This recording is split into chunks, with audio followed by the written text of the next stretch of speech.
Hello friends, मैं प्रीति Sharma YouTube के पढ़ो बढ़ो चैनल में आप सभी स्टूडेंट्स का स्वागत करती हूँ। फ्रेंड्स, हम लोग शिक्षण की विधियाँ पढ़ रहे थे कि शिक्षण की कौन कौन सी विधियाँ हैं, जिसमें हमने आगमन और निगमन विधि पढ़ लिया था। आज जो विधि पढ़ेंगे हम लोग वो है आपकी विश्लेषण विधि और संश्लेषण विधि और आपके मॉन्टेस्टी विधि और डाल्टन विधि। तो चलिए आज की क्लास को हम लोग कंटिन्यू करते हुए और शिक्षण की विधियों के श्रृंखला में हम लोग देखते हैं कि विश्लेषण विधि क्या है और संश्लेषण विधि में अंतर भी देखेंगे। ठीक है, तो चलिए। और एक चीज़ और बताना चाहेंगे फ्रेंड्स कि ये जो टॉपिक्स है बहुत ही इंपॉर्टेंट है आपके हर एक एग्ज़ाम से रिलेटेड, चाहे सी टैट हो, टैट हो, सुपर टैट हो, KVS हो, DSSB हो, जितने भी एग्ज़ाम आपके आएंगे उसमें से शिक्षण की विधियों में से कभी ना कभी क्वेश्चन पूछता ही है। तो चलिए, तो वीडियो को पूरा देखिएगा। अगर अच्छा लगे तो लाइक कीजिएगा और लोगों तक शेयर कीजिए, जिससे कि उनको भी इन सारी इन्फॉर्मेशन से वो स्टूडेंट लाभ प्राप्त कर सके और अपने जो भी एग्ज़ाम है उसमें अच्छे से अच्छे नंबर प्राप्त कर सकें। तो चलिए देखते हैं विश्लेषण विधि, जिसे हम एनालिसिस मेथड भी कहते हैं। देखिए, विश्लेषण विधि के जो डेवलप करता थे या जनक थे या प्रवर्तक थे, उनका नाम हेनरी एडवर्ड आर्मस्ट्रॉन्ग थे। ठीक है, हेनरी एडवर्ड आर्मस्ट्रॉन्ग ने संश्लेषण विधि और विश्लेषण विधि इन दोनों के ही क्या किया, इन दोनों विधि का निर्माण किया। अर्थात संश्लेषण विधि, इसको सिंथेसिस मेथड कहते हैं, इसके भी डेवलप करता आपके हेनरी एडवर्ड आर्मस्ट्रॉन्ग ही हैं। ठीक, तो ये आपके लिए आसान है, इसीलिए तुलनात्मक अध्ययन करके देखेंगे तो चीज़ें आपको और अच्छे से ज़्यादा क्लियर हो जाएंगी। आइए देखते हैं कि विश्लेषण विधि क्या कहती है और संश्लेषण विधि क्या कहती है। तो देखिए, विश्लेषण विधि में जो है कोई भी समस्या होती है उसको छोटे छोटे भागों में बांटकर उनका अध्ययन व समीक्षा करते हुए उसे हल किया जाता है। तो ये बता रहा है हमारा विश्लेषण विधि कि कोई भी समस्या है उसे छोटे छोटे भागों में हम क्या करते हैं, बांट करके उसका अध्ययन करते हैं या उसका समीक्षा करते हैं और उसका समीक्षा करते हुए उससे हल करते हैं। ये बताता है हमारा विश्लेषण विधि। ठीक है, वहीं पे संश्लेषण विधि कह रहा है कि इस विधि में किसी समस्या के छोटे छोटे भागों में कोई भी समस्या है तो समस्या को क्या करेंगे, समस्या को छोटे छोटे भागों में जोड़कर उनका अध्ययन व समीक्षा करते हुए उसे हल किया जा रहा है। ठीक है, तो देखिए विश्लेषण विधि क्या कह रहा है कि समस्या को छोटे छोटे भागों में बांटना है। संश्लेषण कह रहा है कि समस्या को छोटे छोटे जो क्या है, छोटे छोटे भागों में जोड़ देना है उसे, समस्या को, और जोड़ते हुए उसका अध्ययन करना है और उसका अध्ययन करके समीक्षा करते हुए समस्या का हल निकालना है। तो आई थिंक आप लोग को दोनों को डिफरेंसेस समझ में आ गया होगा। इस डिफरेंस के साथ साथ इनमें कुछ समानता भी है या एक दूसरे के ये एक दूसरे से रिलेट भी हैं, तो ये भी हम आगे देखेंगे। अब आइए देखते हैं कि विश्लेषण विधि में क्या कह रहा है कि इस विधि में उपर्युक्त गणितीय प्रक्रिया अपनाते हैं। तो इस विश्लेषण विधि में कौन सी प्रक्रिया अपनाते हैं, गणितीय प्रक्रिया अपनाते हैं। वहीं पे संश्लेषण विधि क्या कहता है कि इस विधि में उपयुक्त कौन सी प्रक्रिया अपनाते हैं, ज्यामितीय प्रक्रिया को अपनाते हैं। तो विश्लेषण विधि में गणितीय प्रक्रिया को और संश्लेषण विधि में ज्यामितीय प्रक्रिया को अपनाया जाता है। तो ये कुछ दोनों में डिफरेंस।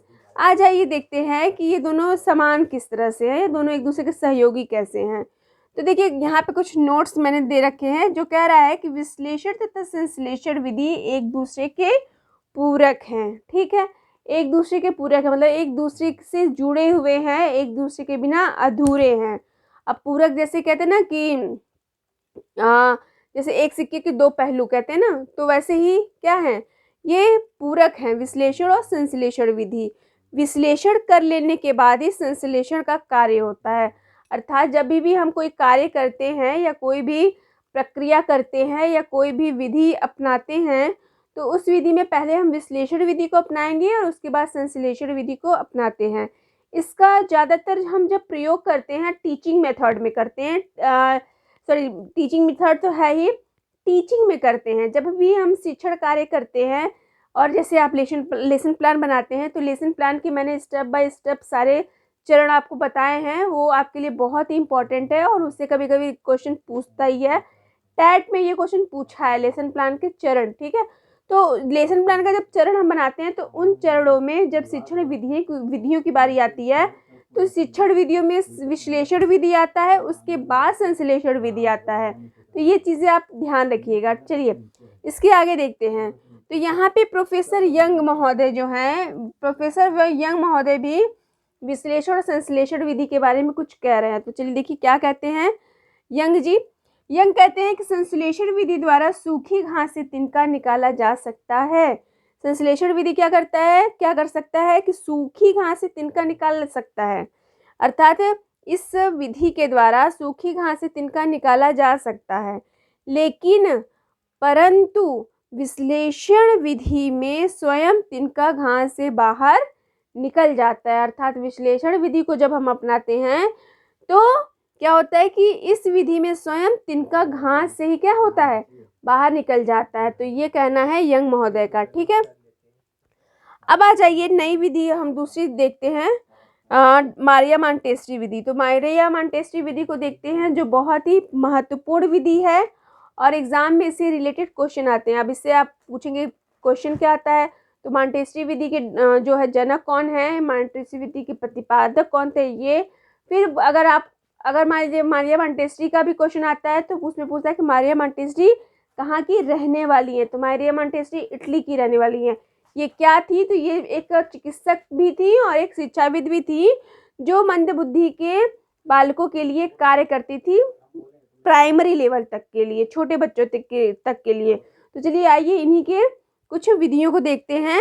तो देखिए मारिया मांटेस्टी विधि के जनक जो है मारिया मांटेस्टी थी, ये इटली की निवासी थी और ये चिकित्सक भी थी और शिक्षाविद भी थी। ठीक है, तो ये साथ ही साथ यह पद्धति जो है 2.5 से 6 वर्ष तक के बच्चों के लिए प्रयुक्त की जाने वाली पद्धति है।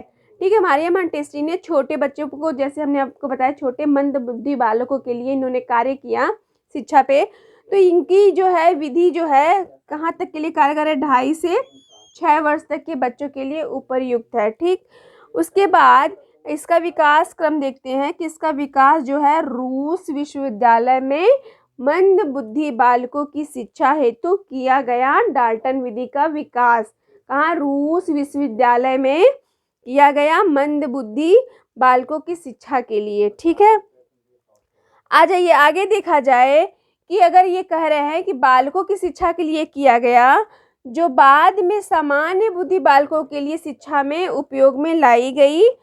ठीक है, तो ये तो स्टार्टिंग हुआ मंदबुद्धि बालक के लिए, लेकिन ये जो विधि का इतनी अच्छी कारगर थी कि बाद में ये विधि सामान्य बुद्धि बालकों के लिए भी क्या की गई, सामान्य बुद्धि बालकों के लिए भी इस विधि का प्रयोग किया जाने लगा। ठीक है, अब देखिए इस मारिया मांटेस्टी विधि के जो है मुख्य उद्देश्य क्या क्या है। तो इनका जो मुख्य उद्देश्य था बालकों का सर्वांगीण विकास। ठीक है, सर्वांगीण से जैसे हम बराबर आपको बताते रहते हैं क्लास में कि सर्वांगीण से क्या तात्पर्य है, सर्वांगीण से बालकों का संपूर्ण विकास, मतलब कि उसका बौद्धिक, उसका मानसिक, उसका शारीरिक, उसका तार्किक, उसका सामाजिक, उसका हर एक प्रकार का विकास संभव हो सके, इसी को ही हम सर्वांगीण विकास के अंतर्गत लाते हैं। ठीक है, आ जाइए देख लेते हैं कि डाल्टन विधि का नंबर आता है कि डाल्टन विधि क्या है। तो देखिए डाल्टन विधि बहुत ही इंपॉर्टेंट है। इसके जनक कुमारी हेनरी पारखस्ट है।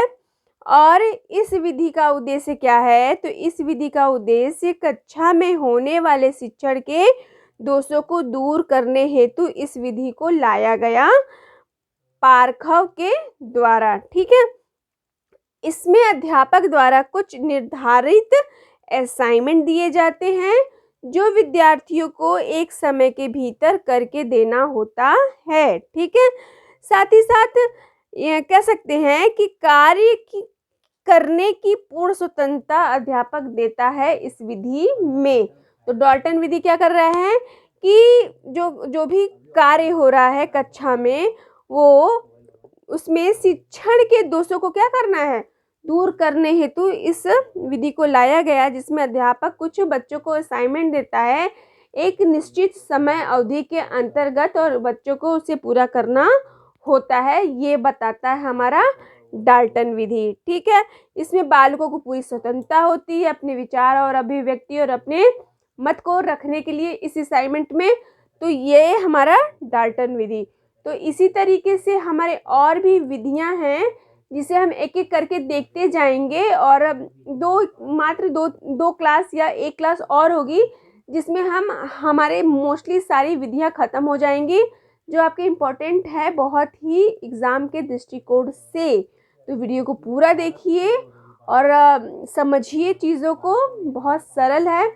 और ज़रूरी नहीं कि हर चीज़ हम मतलब कि किताबी भाषा में ही हम रिलेट करके देखा जाए, आप उसको अपने शब्दों में भी प्रयोग करके आप देख सकते हैं कि किस तरह से ये विधि कारगर है और इसका कहाँ कहाँ किस तरह से हम प्रयोग कर सकते हैं। तो वीडियो को पूरा देखिए और आगे बढ़ाइए। जिन बच्चों को ज़रूरत है, जिनको लगता है कि हाँ ये बच्चे आपके गवर्नमेंट टीचिंग की तैयारी कर रहे हैं, उनके लिए लाभप्रद होगा, तो चैनल पे बने रहें। तब तक के लिए मैं प्रीति शर्मा, नमस्कार, धन्यवाद, जय हिंद, जय भारत।